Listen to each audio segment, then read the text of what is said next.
दोस्तों हमारे YouTube channel में आप सभी लोगों का दिल से स्वागत है। दोस्तों किसी भी चीज को छोटा समझकर हमें उसे कभी नजरअंदाज नहीं करना चाहिए, क्योंकि ऐसा करने से हम जीवन में बड़ी परेशानियों को अपने पास बुला लेते हैं। आइए इसे एक कहानी के माध्यम से समझने की कोशिश करते हैं। बहुत समय पहले की बात है, एक छोटा सा राज्य था। उस राज्य का राजा बहुत ही दयालु था। उस राजा का इकलौता पुत्र था, लेकिन वह जो पुत्र था वह लाड प्यार में बिगड़ता चला जा रहा था। 10-12 साल का हुआ तो हरकतें उसकी ऐसी हो गई थी कि राजा को बात बात पर गुस्सा आने लगा था। और एक दिन राजा को अपने पुत्र के गलत आचरण पर इतना गुस्सा आया कि अपने ही पुत्र राजकुमार को राज्य से बाहर निकाल दिया। दरबार के मंत्रियों ने समझाया कि महाराज आपके पुत्र हैं, राजकुमार हैं, आगे यही चल करके राजा बनेंगे। उसने कहा नहीं। राजा ने किसी की नहीं सुनी। रानी रोती रह गई। रानी ने भी राजा को बहुत समझाया कि उसे राज्य से बाहर ना करें, लेकिन राजा ने राजकुमार को बाहर भेज दिया। ऐसे ही 10 साल बीत चुके थे। अब समय के साथ राजा बूढ़ा हुआ और उसे लगा कि वाकई में राज को अब राजा देना होगा। तो उसने अपने मंत्रियों को बुलाया और कहा कि देखो सैनिकों, अब जाओ और मेरे बेटे को ढूंढो और लेकर आओ। राजा ने अपने सैनिकों को राजकुमार को ढूंढने के लिए भेज दिया, लेकिन बहुत खोज करने के बाद भी राजकुमार कहीं नहीं मिले।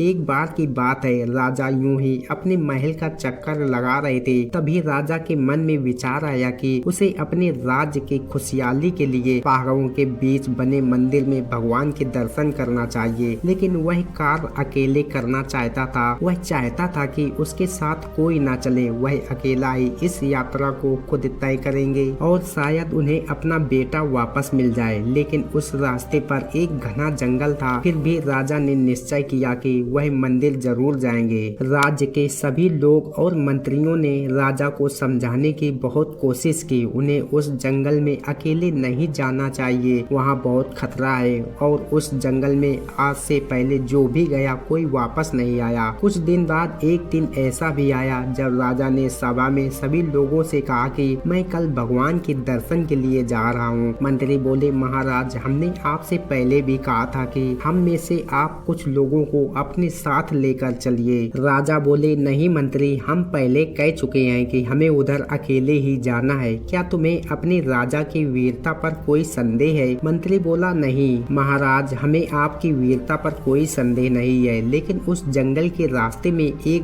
2 फुट का आदमी रहता है। वह बड़ा ही खतरनाक है। जो भी उसके सामने आता है वह उसे मार देता है। साथ ही साथ वह बड़ा चालाक भी है, इसलिए उस जंगल में आपका अकेले जाना सुरक्षित नहीं है। राजा बोला यदि वह मेरे सामने आया तो वह खुद जिंदा नहीं बचेगा। मंत्री बोला ठीक है महाराज, आप अकेले जाना चाहते हो तो आप जा सकते हैं, लेकिन आप बस एक बात याद रखना कि जैसे ही वह आपके सामने आए आप उसे थोड़ा सा भी मौका मत देना और उसे जान से मार देना, नहीं तो वह आपको चोट पहुंचा सकता है। राजा ने कहा तुम लोग मेरी चिंता मत करो, मैं अपनी रक्षा खुद कर सकता हूँ। कल मैं यात्रा के लिए निकल रहा हूँ। आप सभी लोगों से अनुरोध है कि मेरी चिंता बिल्कुल ना करें और मुझे यहाँ से जाने की आज्ञा दे। रानी ने राजा से कहा कि महाराज, आपका वहाँ अकेले जाना सुरक्षित नहीं है। हमने अपने बेटे को पहले ही खो चुके हैं और अब आप भी चले गए तो हमारा क्या होगा? और रानी यह कहकर रोने लगी। राजा ने रानी से कहा कि देखना, मैं जब वापस आऊंगा तो अपने बेटे को भी साथ लेकर आऊंगा। अगले दिन अपने घोड़े पर बैठकर निकल गए राजा और महल से काफी दूर आ गए थे। रास्ते में उन्हें एक गांव नजर आया तो राजा ने एक आदमी से उस मंदिर तक जाने का रास्ता पूछा। उस आदमी ने राजा से कहा कि आपका वहां अकेले जाना सुरक्षित नहीं है। राजा ने कहा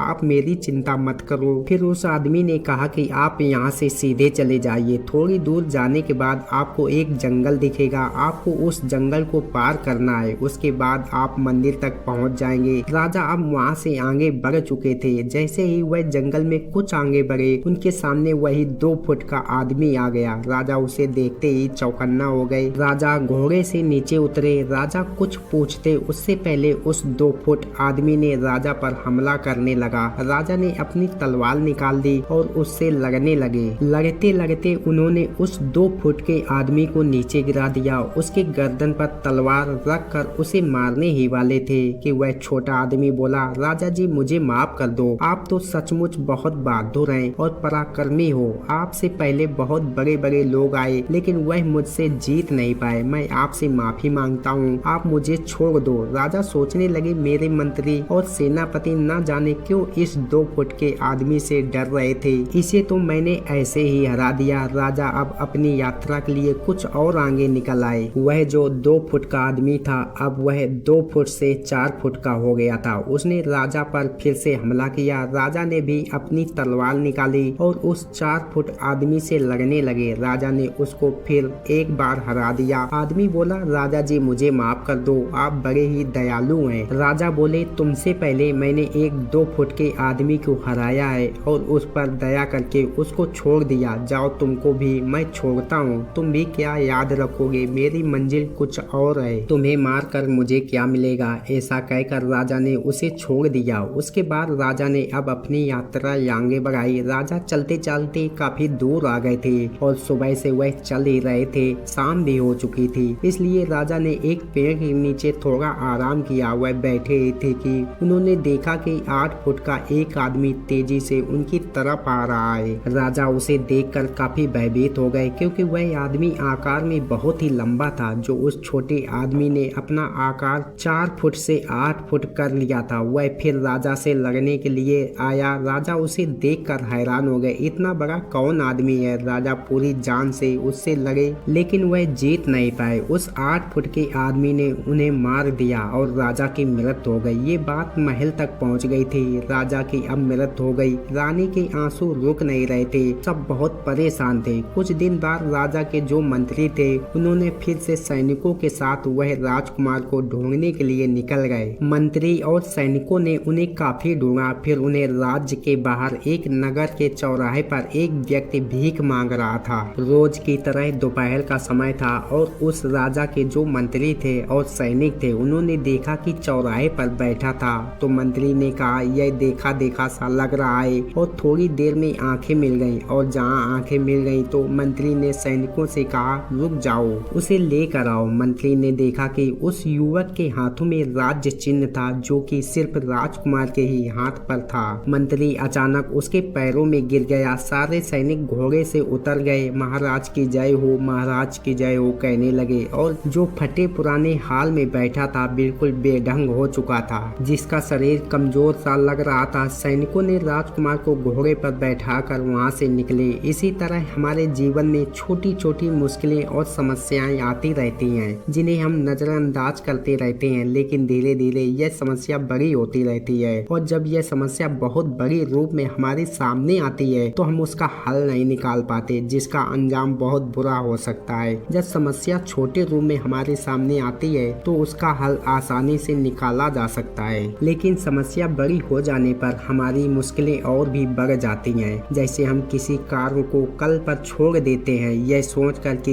यह तो इतना सा है, लेकिन वक्त के साथ साथ वह कार्य भी बड़ा हो जाता है। इस कहानी से हमें यह शिक्षा मिलती है कि जीवन में जब भी परेशानी या समस्या आए तो हमें उसी समय उस समस्या का हल निकाल लेना चाहिए, क्योंकि अगर आपने उसे अनदेखा कर दिया तो यह समस्या बड़ी होती चली जाएगी। उसके बाद हो सकता है आप इस समस्या का हल ही ना निकाल पाए। इसलिए दोस्तों, छोटी समस्या को हल करने में ज्यादा तकलीफ नहीं होती है, लेकिन बड़ी समस्या हो जाने पर हमें बहुत ही ज्यादा परेशान कर देती है। इसलिए जिंदगी में कोई भी काम अगले दिन के लिए नहीं टालना चाहिए। जो भी करना है इस वक्त इस टाइम में करना चाहिए। धन्यवाद मेरे प्रिय दोस्तों, फिर मिलते हैं एक और नई ज्ञानवर्धक वीडियो में। तब तक अपना ख्याल रखें।